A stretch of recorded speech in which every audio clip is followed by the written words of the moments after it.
Setelah Yesus selesai berpesan kepada ke-12 muridnya, pergilah ia dari sana untuk mengajar dan memberitakan Injil di dalam kota-kota mereka. Di dalam penjara, Yohanes mendengar tentang pekerjaan Kristus, lalu menyuruh murid-muridnya bertanya kepadanya, Engkaukah yang akan datang itu? Atau haruskah kami menantikan orang lain? Yesus menjawab mereka, Pergilah dan katakanlah kepada Yohanes apa yang kamu dengar dan kamu lihat.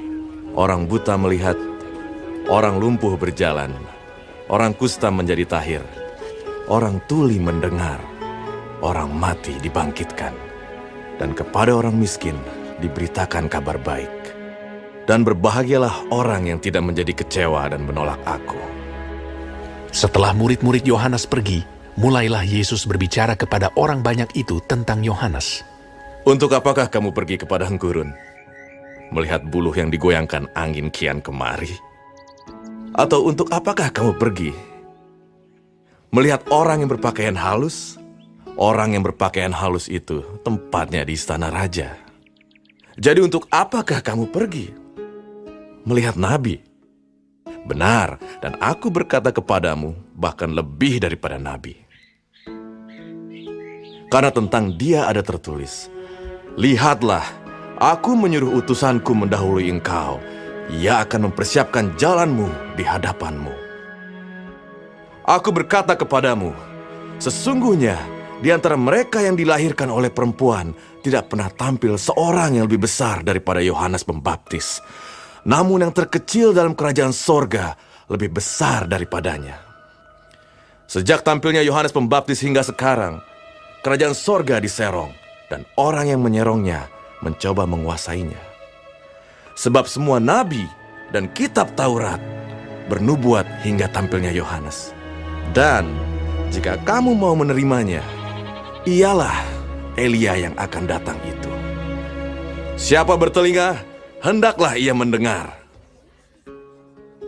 Dengan apakah akan kuumpamakan angkatan ini? Mereka itu seumpama anak-anak yang duduk di pasar dan berseru kepada teman-temannya. Kami meniup seruling bagimu, tetapi kamu tidak menari. Kami menyanyikan kidung duka, tetapi kamu tidak berkabung. Karena Yohanes datang, ia tidak makan dan tidak minum, dan mereka berkata, ia kerasukan setan. Kemudian anak manusia datang, ia makan dan minum, dan mereka berkata, Lihatlah, ia seorang pelahap dan peminum, sahabat pemungut cukai dan orang berdosa. Tetapi hikmat Allah dibenarkan oleh perbuatannya. Lalu Yesus mulai mengecam kota-kota yang tidak bertobat, sekalipun di situ ia paling banyak melakukan mujizat-mujizatnya. Celakalah engkau, Korazim! Celakalah engkau, Betsaida! Karena jika di Tirus dan di Sidon terjadi mujizat-mujizat yang telah terjadi di tengah-tengah kamu, sudah lama mereka bertobat dan berkabung. Tetapi aku berkata kepadamu, pada hari penghakiman, tanggungan Tirus dan Sidon akan lebih ringan daripada tanggunganmu. Dan engkau, Kapernaum, apakah engkau akan dinaikkan sampai ke langit? Tidak, engkau akan diturunkan sampai ke dunia orang mati. Karena jika di Sodom terjadi mujizat-mujizat yang telah terjadi di tengah-tengah kamu, kota itu tentu masih berdiri sampai hari ini. Tetapi aku berkata kepadamu, pada hari penghakiman, tanggungan negeri Sodom akan lebih ringan daripada tanggunganmu. Pada waktu itu berkatalah Yesus, Aku bersyukur kepadamu Bapa, Tuhan langit dan bumi, karena semuanya itu engkau sembunyikan bagi orang bijak dan orang pandai, tetapi engkau nyatakan kepada orang kecil. Ya Bapa, itulah yang berkenan kepadamu.